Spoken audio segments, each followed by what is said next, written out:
హే సంతోష్, నువ్వు అలాగే నడుచుకుంటూ వెళ్ళి 1 minute లో కింద పడకుండా ఆ థర్డ్ పోల్ ని క్యాచ్ చేయి. అలా చేస్తే నీ డ్రీమ్ గర్ల్ నీ లైఫ్ లోకి వస్తుంది.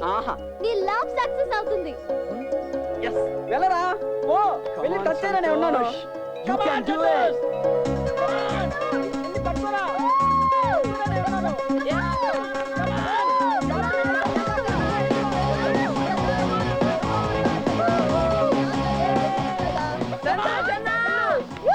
నీ కారు కూడా గ్రీన్ సిగ్నల్ ఇచ్చాడు.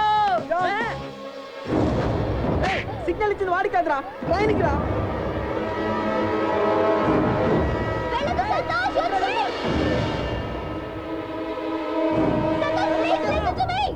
అలా చేస్తే నీ డ్రీమ్ గర్ల్ నీ లైఫ్ లోకి వస్తుంది.